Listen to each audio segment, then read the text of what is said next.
దేశాభివృద్ధికి పల్లెలు పట్టుగొమ్మలు అయితే అందులో ప్రాథమిక విద్యాలయాలది కీలక పాత్ర. క్షేత్రస్థాయిలో ప్రతి ఒక్కరికి విద్య అందించడం ప్రభుత్వ పాఠశాలలతోనే సాధ్యమవుతుంది. మరి అలాంటి ప్రభుత్వ స్కూల్స్ నేడు విద్యార్థులు లేక వెలవెలబోతున్నాయి. దేశవ్యాప్తంగా 2024-25 విద్యా సంవత్సరంలో 8,000 సర్కారు బడుల్లో ఒక్క విద్యార్థి కూడా చేరకపోవటమే ఇందుకు నిదర్శనం. మరి వీటిలో ఉపాధ్యాయుల కొరత ఏమైనా సమస్యగా మారిందా అంటే అది లేదు. ఈ బడుల్లో 20,000కు పైగా టీచర్లు ఉన్నారు. అయినా విద్యార్థుల చేరికలు లేకపోవడం ఆశ్చర్యానికి గురిచేస్తోంది. విద్యార్థుల తల్లిదండ్రులు కూడా ప్రైవేటు స్కూల్స్లో చదివించేందుకు ఎక్కువగా ఆసక్తి చూపిస్తున్నారు. ఈ పరిణామాలన్నీ పోల్చితే గవర్నమెంట్ స్కూల్స్కి గడ్డుకాలం ఏర్పడిందనేది స్పష్టమవుతోంది.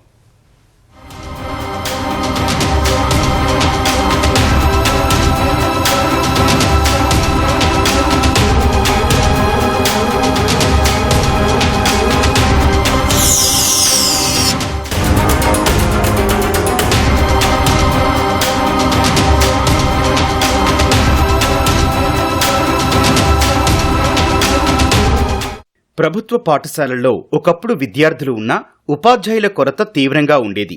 కానీ ప్రస్తుత పరిస్థితులు మాత్రం అందుకు పూర్తిగా భిన్నం. ఇప్పుడు విద్యార్థులు లేకపోవడంతో పాఠశాలలు వెలవెలబోతున్నాయన్నది వాస్తవం. 2024-25 విద్యా సంవత్సరంలో దేశవ్యాప్తంగా 8,000 ప్రభుత్వ పాఠశాలల్లో ఒక్క విద్యార్థి కూడా చేరకపోవడమే ఇందుకు కారణం. కేవలం ఈ తరహా బడుల్లోనే 20,187 మంది ఉపాధ్యాయులు విధులు నిర్వర్తిస్తున్నారని కేంద్ర విద్యాశాఖ వెల్లడించింది. పశ్చిమ బంగాల్లో 3,812 పాఠశాలల్లో విద్యార్థులు చేరలేదు. అయినా ఇక్కడ 17,965 మంది ఉపాధ్యాయులు పనిచేస్తున్నారు. ఫలితంగా ఈ రాష్ట్రం మొదటి స్థానంలో నిలిచింది. తెలంగాణ, మధ్యప్రదేశ్ రాష్ట్రాలు ఈ జాబితాలోకి చేరాయి. ఇందుకు భిన్నంగా హర్యానా, మహారాష్ట్ర, గోవా, అసోం, హిమాచల్ ప్రదేశ్, ఛత్తీస్గఢ్, నాగాలాండ్, సిక్కిం, త్రిపుర రాష్ట్రాలతో పాటు కేంద్రపాలిత ప్రాంతాల్లో జీరో ఎన్రోల్మెంట్ స్కూల్స్ లేకపోవడం ఆసక్తికర విషయం.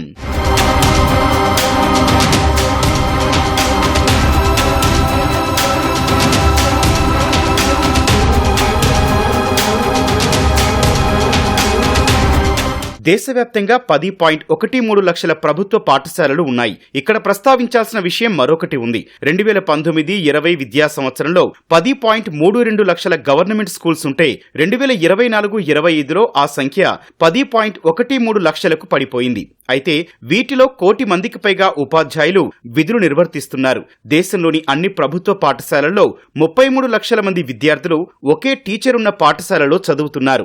ఈ తరహా స్కూల్స్ లో మొదటి స్థానంలో ఆంధ్రప్రదేశ్ ఉండగా తర్వాతి స్థానాల్లో ఉత్తరప్రదేశ్, జార్ఖండ్, పశ్చిమ బంగాల్, మధ్యప్రదేశ్ రాష్ట్రాలు ఉన్నాయి. అదేవిధంగా 10 మందిలోపు విద్యార్థులున్న పాఠశాలలు కూడా క్రమంగా పెరుగుతున్నాయి. అందుకు తెలంగాణ రాష్ట్రమే ఒక ఉదాహరణ. తెలంగాణలో ఈ తరహా పాఠశాలలు గతంలో 11.60% ఉంటే 2024-25 విద్యా సంవత్సరంలో 12.70% చేరింది. ఉత్తరాఖండ్, అరుణాచల్ ప్రదేశ్, లద్దాఖ్లలో కూడా ఇదే పరిస్థితి నెలకొంది.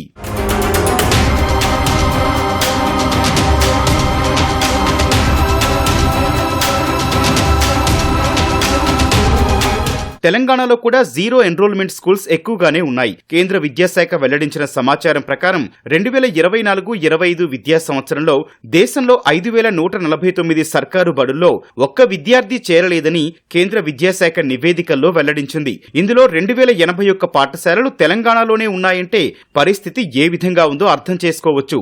నల్గొండ జిల్లాలోని ప్రభుత్వ పాఠశాలల్లో జీరో ఎన్రోల్మెంట్ నమోదైనట్లు యూడైస్ ప్లస్ డాటా వెల్లడించింది. కేవలం ఈ ఒక్క జిల్లాలోనే 315 స్కూల్స్ లో విద్యార్థులు చేరకపోగా దేశంలోనే మొట్టమొదటి స్థానంలో నిలిచింది.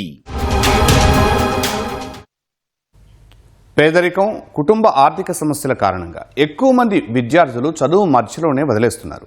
ఇది ఒక కారణం అయితే మౌలిక వసతులు, నాణ్యమైన విద్య అందించకపోవటం వల్ల విద్యార్థుల తల్లిదండ్రులు ప్రభుత్వ పాఠశాలల్లో చదివించేందుకు ఆసక్తి చూపకపోవటం మరో కారణం. ఏకోపాధ్యాయ పాఠశాలల సంఖ్య కూడా ఎక్కువే. మరి సర్కారు బడులకి ఎందుకు ఈ దుస్థితి ఏర్పడింది?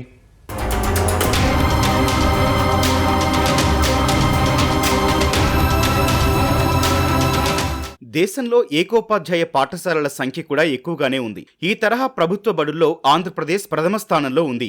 2024 సంవత్సరం కంటే ముందు ఏపీలో 7,000 సింగిల్ టీచర్ స్కూల్స్ ఉండేవి. కానీ 2024-25 విద్యా సంవత్సరానికి వచ్చేసరికి ఆ సంఖ్య 12,912కు చేరింది. అదేవిధంగా 15,000 పాఠశాలల్లో 20 కంటే తక్కువ విద్యార్థులున్నారని యుడైస్ నివేదికలో వెల్లడైంది. గడిచిన 3 ఏళ్లలో 700 మంది విద్యార్థుల కంటే తక్కువగా ఉన్న పాఠశాలల సంఖ్య 9,600. అయితే ఇప్పుడు 40% పాఠశాలలు 100 మంది కంటే తక్కువ స్టూడెంట్స్తో నడుస్తున్నాయి.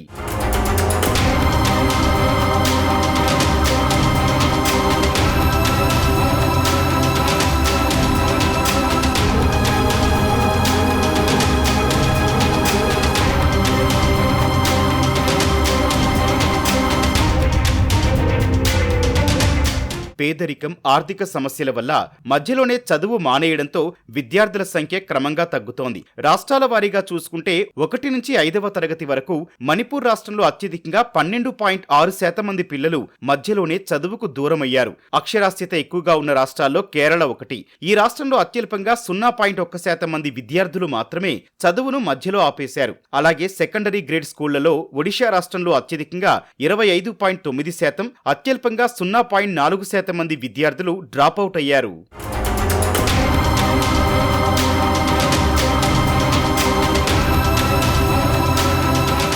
దేశవ్యాప్తంగా 1,00,000కు పైగా సింగిల్ టీచర్ పాఠశాలలున్నాయి. 2023-24లో 1.18 లక్షల ఏకోపాధ్యాయ పాఠశాలలుంటే 2024-25లో ఆ సంఖ్య 1.4 లక్షలకు తగ్గింది. దేశవ్యాప్తంగా 1,04,125 ఏకోపాధ్యాయ పాఠశాలలు ఉండగా వీటిలో 33.76 లక్షల మంది విద్యార్థులు చదువుతున్నారు. కేంద్ర విద్యాశాఖ గణాంకాల ప్రకారం సింగిల్ టీచర్ ఉన్న స్కూల్స్లో ఏపీలో 12,912, ఉత్తరప్రదేశ్లో 9,508, జార్ఖండ్లో 9,172 పాఠశాలలుండగా మొదటి 3 స్థానాల్లో ఈ రాష్ట్రాలున్నాయి. సింగిల్ టీచర్ స్కూళ్లలో విద్యార్థుల చేరికల పరంగా ఉత్తరప్రదేశ్ అగ్రస్థానంలో ఉండగా తర్వాతి స్థానాల్లో జార్ఖండ్, పశ్చిమ బెంగాల్, మధ్యప్రదేశ్, కర్ణాటక, ఆంధ్రప్రదేశ్ రాష్ట్రాలున్నాయి. అదేవిధంగా ఏకోపాధ్యాయ బడుల్లో ప్రతి టీచర్కు 34 మంది విద్యార్థులు అభ్యసిస్తున్నారు.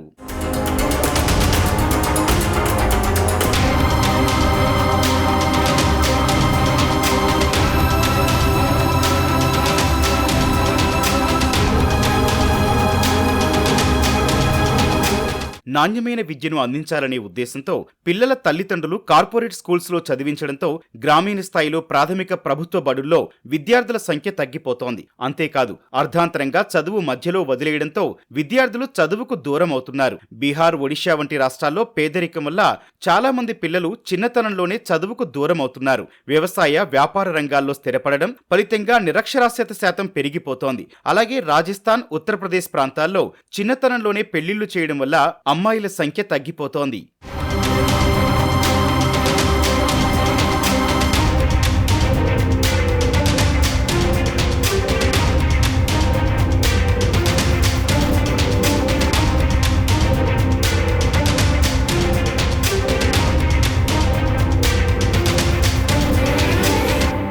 విద్యార్థులకు నాణ్యమైన విద్యతో పాటు కనీస వసతులు కూడా కల్పించాలి. విద్యా హక్కు చట్టం 2009 ప్రకారం విద్యార్థులకు ప్రభుత్వాలు ఖచ్చితమైన విద్య, ఆరోగ్యం, భద్రత కల్పించాలి. కానీ చాలా చోట్ల గ్రామీణ ప్రాంతాల్లోని బడుల్లో ఇవేమీ లేకపోవడం వల్ల విద్యార్థులు తీవ్ర ఇబ్బందులు ఎదుర్కొంటున్నారని యుడైస్ నివేదికలో పేర్కొంది. టాయిలెట్స్, తాగునీరు, పరిశుభ్రత లోపం వల్ల అనారోగ్యాలకు గురవుతున్నారు. ఈ తరహా కారణాలు పిల్లల చదువుపై ప్రభావం చూపే అవకాశాలు ఎక్కువగా ఉన్నాయి. ఇవి బాలికలు విద్యకు దూరమయ్యేందుకు కూడా కారణమవుతున్నాయని యుడైస్ నివేదికలు స్పష్టం చేశాయి.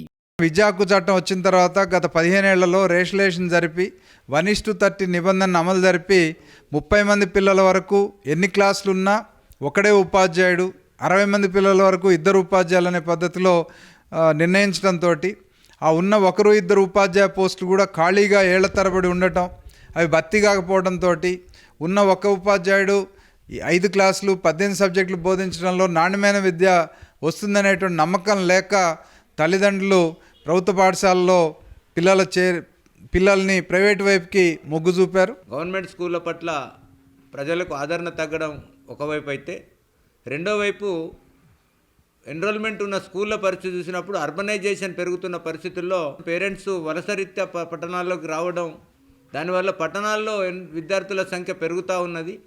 గ్రామీణ స్థాయిలో ఉన్న స్కూళ్ళలో జీరో ఎన్రోల్మెంట్ పరిస్థితి వస్తూ ఉంది.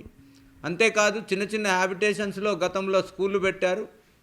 ఆ పెట్టిన స్కూళ్ళలో ప్రతి సంవత్సరం ఆ స్కూల్ ఎకనామిక్ స్ట్రెంత్ ప్రకారం కనీసం 20 మందిని నమోదు చేసుకోవడానికి ఆ ఊళ్ళో పాపులేషన్ జనరేషన్ కూడా తగ్గడం అనేది ఒక కారణంగా భావిస్తూ ఈరోజు మనం గమనిస్తే అది కొంత జెన్యూనిటీ కనబడుతూ ఉంది.